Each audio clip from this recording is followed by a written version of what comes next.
Assalamualaikum warahmatullahi wabarakatuh. Hi guys, welcome back to our channel. இன்னைக்கு நம்ம பிஸ்மி நாட்டு மூலிகையில் ஒரு ஸ்பெஷலான வீடியோ தான். அதுக்கும் முன்னாடி இப்போவும் நம்மளால் கொஞ்சம் ஒரு 3 டேஸாக வீடியோஸ் கண்டினியூஸாக போட முடியாமல் போயிடுச்சு. நிறைய ஆர்டர்ஸுங்கிறதுனால ஒர்க் விஷயமாக வெளியே கிளம்பியிருந்தாங்க. ஸோ அதனால் நம்மளால் இப்போ வீடியோ போட முடியலை. இன்ஷால்லா இன்னுமே கண்டினியூஸாக வரும். அண்ட் இதுக்கப்புறமே நிறைய ஆர்டர்ஸ் இருக்குது. சோப் ஆர்டர், மருந்து ஆர்டர் எல்லாமே இருக்குது. அப்படி இருந்தாலும் கொஞ்சம் ரிஸ்க் எடுத்து எப்படியாவது வீடியோ போடணும்னு போடுறோம். அதே மாதிரி நீங்களும் நம்ம வீடியோவை சப்போர்ட் பண்ணணும். அதுக்கு நம்ம வீடியோவை ஃபஸ்ட் லைக் பண்ணுங்கள், ஷேர் பண்ணுங்கள், சப்ஸ்கிரைப் பண்ணுங்கள். நீங்கள் ஷேர் பண்ணுறதுனால நம்ம போடுற மருந்துகள் நிறையா பேருக்கு தேவை இருக்கும், ஆனால் நம்மளாம் தெரிஞ்சிருக்காது. நீங்கள் ஷேர் பண்ணுற மூலியமாக உங்கள் ஃப்ரெண்ட்ஸ் அண்ட் ஃபேமிலிக்கு இதெல்லாம் தெரிஞ்சு அவங்களும் வாங்கி சாப்பிட்டு குணமாகலாம் இன்ஷால்லா. அதுக்காக நம்ம எல்லாருமே ஷேர் பண்ணி நம்மளால் முடிஞ்ச ஹெல்ப் எல்லாமே பண்ணலாம். ஓகே கைஸ், இப்போ நம்ம பார்க்க போகிறது வெயிட் லாஸ் தான். வாங்க பார்க்கலாம். அல்லாஹ்வுடைய தூதர் ஸல்லல்லாஹு அலைஹி வஸல்லமுடைய ஒரு செய்தியை கவனியுங்கள். 3 பேர் ஒரு குகையில் மாட்டுகிறார்கள்.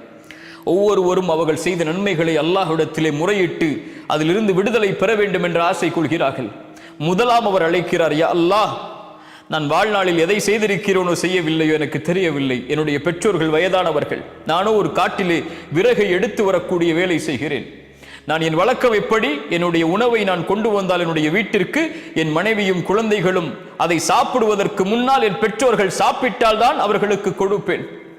ஒரு நாள் இரவிலே நான் வருவதற்கு தாமதமாகிறது. என் பெற்றோர்கள் பசியால் உறங்கிவிட்டார்கள். அவர்களுக்காக கொண்டு வந்த உணவை நான் கொண்டு வந்திருக்கிறேன். என் பிள்ளைகளும் என்னுடைய மனைவியும் பசியில், ஆனால் என் பெற்றோர்கள் சாப்பிடாமல் உறங்கிக் கொண்டிருக்கிறார்கள். அவர்களை எழுப்புவதற்கு கூட, அந்த சிரமத்தை கொடுப்பதற்கு கூட எனக்கு மனம் நாடவில்லை. அவர்களுடைய தலையில் அருகிலேயே அமர்ந்திருக்கிறேன்.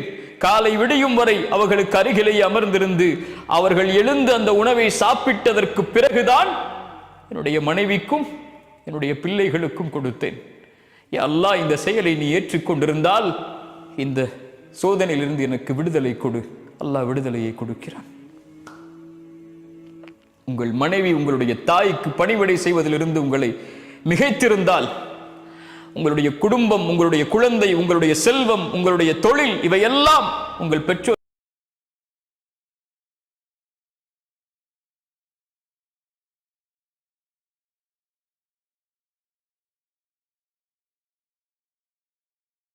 ஓகே கைஸ், இந்த வீடியோ பிடிச்சிருந்தா மறக்காமல் லைக் பண்ணுங்கள், ஷேர் பண்ணுங்கள், சப்ஸ்கிரைப் பண்ணுங்கள்.